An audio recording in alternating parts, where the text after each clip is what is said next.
Relationship marketing and selling 21তম সেশনের প্রথম পর্বে স্বাগত জানাচ্ছি। আজকের বিষয় হচ্ছে রিলেশনশিপ মার্কেটিং এর পদ্ধতি এবং ফর্মুলা। চলুন সেশনটি শুরু করি। ইনস্টিটিউট অফ লার্নিং এন্ড ডেভেলপমেন্টে আপনাকে স্বাগতম। আপনার দক্ষতার যাত্রাকে ত্বরান্বিত করুন আইএলডির সাথে। নিয়মিত ট্রেনিং পেতে আইএলডির ইউটিউব চ্যানেল সাবস্ক্রাইব করুন, শেয়ার করুন। আসসালামু আলাইকুম।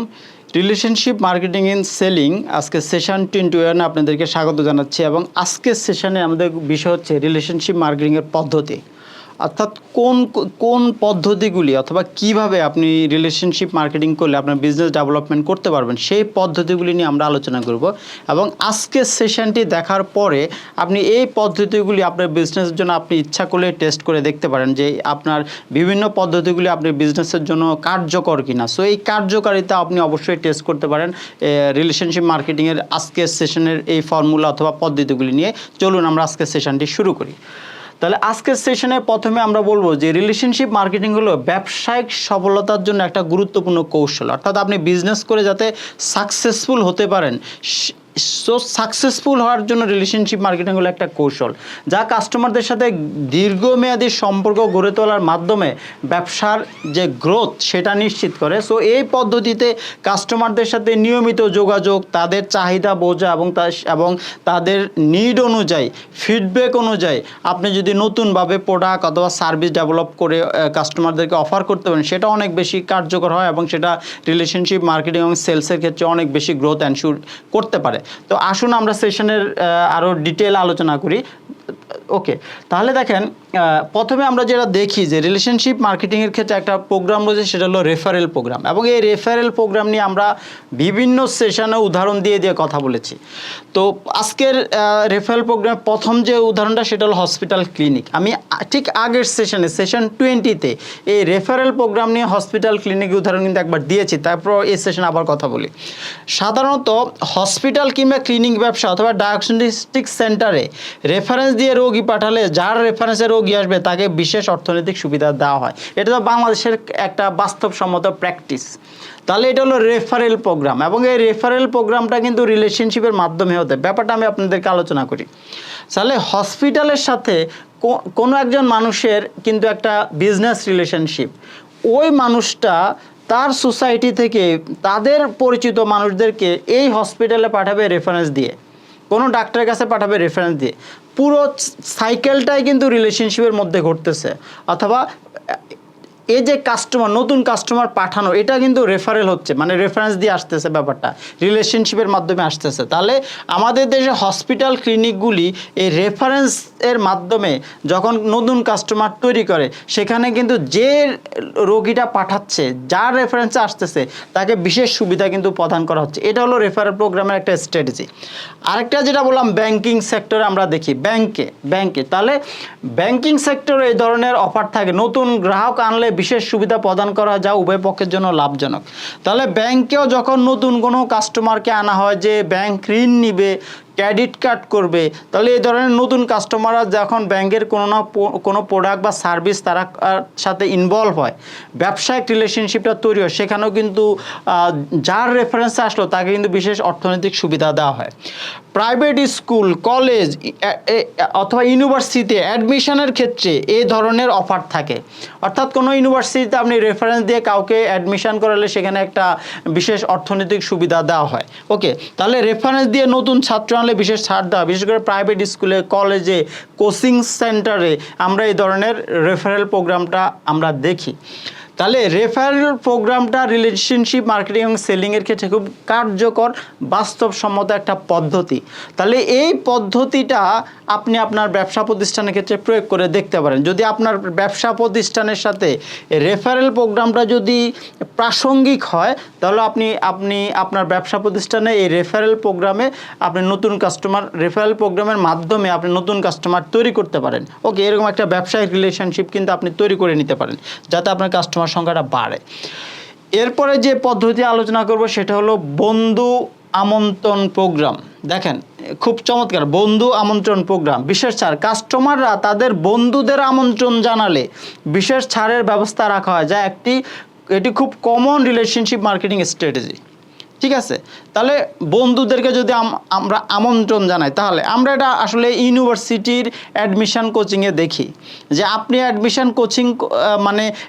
কোচিংয়ে আপনি ভর্তি হলেন, সো আপনি যদি 2জন বন্ধু নিয়ে আসতে পারেন অথবা 3জন বন্ধু নিয়ে আসতে পারেন ওই অ্যাডমিশন কোচিংয়ে, তাহলে আপনার টিউশন ফ্রি, অর্থাৎ আপনার ফিটা হয়ে যাবে ফ্রি। এটা হলো একটা প্রোগ্রাম। দ্বিমুখী এই পদ্ধতি আমন্ত্রণকারী এবং আমন্ত্রিত উভয় সুবিধা পান, যা গ্রাহকদের মধ্যে সম্পর্ক উন্নয়ন করে। তাহলে আপনি যে তার বন্ধুদেরকে রেফারেন্স দিয়ে নিয়ে আসলো সেও ডিসকাউন্ট পায়, আবার বন্ধুরাও কিন্তু কিছু ডিসকাউন্ট পায়, তাহলে সবার জন্য কিন্তু একটা উইন উইন সিচুয়েশন হলো। এবং বন্ধু আমন্ত্রণ প্রোগ্রামের মাধ্যমে নতুন কাস্টমার আকর্ষণ করা সহজ হয়, সম্ভব হয়, কারণ লোকেরা বন্ধুদের সুপারিশে বেশি আস্থা রাখে। তাহলে জাস্ট এই ফ্রেন্ডদেরকে আমরা রেফারেন্সের মাধ্যমে বিভিন্ন বিজনেসে আমরা আনতে পারি, বিভিন্নভাবে বন্ধুদেরকে কাস্টমারে পরিণত করতে পারি। দ্যাটস ওয়াই রিলেশনশিপ মার্কেটিংটা খুব গুরুত্বপূর্ণ। আমরা বলেছিলাম যে পার্সোনাল রিলেশনশিপ, তাহলে আমাদের বন্ধুদের সাথে কিন্তু আমাদের পার্সোনাল রিলেশনশিপ, এই বন্ধুদেরকে আমরা কোনো না কোনো বিজনেসের কাস্টমার বানাতে পারি এবং বানিয়ে আমরা আবার সুবিধাও নিতে পারি। This is the strategy. So আপনি এই বিজনেস স্ট্র্যাটেজি অ্যাপ্লাই করে আপনার ব্যবসা প্রতিষ্ঠানের কিন্তু কাস্টমার বাড়াতে পারেন, অথবা আপনি কাস্টমারদের সাথে রিলেশনশিপও ডেভেলপ করতে পারেন। তাহলে এগুলো একদমই বাস্তবসম্মত প্র্যাকটিক্যাল স্ট্র্যাটেজি আপনি আপনার ব্যবসায় প্রয়োগ করে দেখতে পারেন। তাহলে এখন দেখেন অনেকগুলো পদ্ধতি স্ট্র্যাটেজি আমরা আলোচনা করব, যেটা আপনার ব্যবসাতে প্রাসঙ্গিক হয় সেটা আপনি প্রয়োগ করে দেখতে পারেন। তাহলে আপনি অবশ্যই কাস্টমারও বাড়াতে পারবেন, আপনার বিজনেস ডেভেলপমেন্টটা কিন্তু খুব ভালো হবে।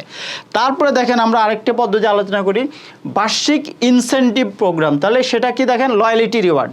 রেগুলার কাস্টমারদের জন্য বার্ষিক ইনসেনটিভ প্রোগ্রামের ব্যবস্থা রাখা একটি কার্যকর কৌশল, এতে গ্রাহকরা দীর্ঘমেয়াদে সংযুক্ত থাকে।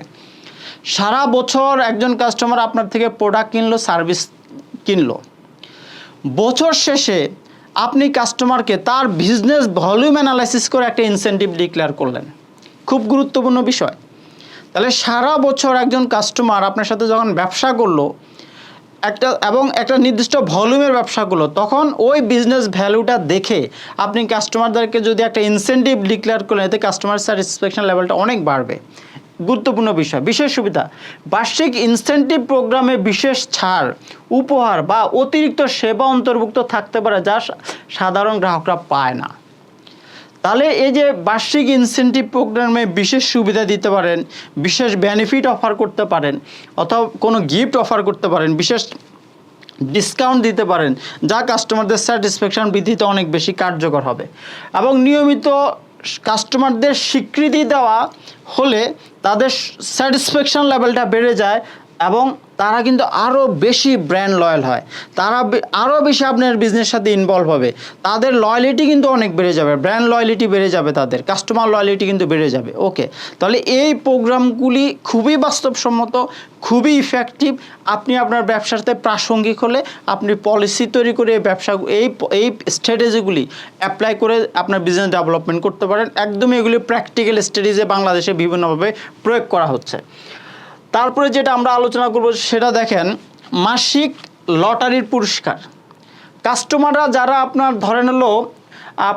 ধরেন এটা হলো সেপ্টেম্বর মাস, তাহলে সেপ্টেম্বর মাসে যত কাস্টমার আপনার কাছ থেকে প্রোডাক্ট ক্রয় করলো, প্রত্যেকটাকে আপনি একটা কুপন দিলেন এবং মাস শেষে 30 তারিখে অথবা 31 তারিখে সব কাস্টমারদের কুপনের অংশবিশেষ আপনি লটারি করে 3 জন কাস্টমারকে আপনি পুরস্কার দিতে পারেন, 5 জন কাস্টমারকে পুরস্কার দিতে পারেন। তাহলে দেখেন সেক্ষেত্রেও কিন্তু কাস্টমার লয়ালিটি কিন্তু অনেক বেড়ে যাবে।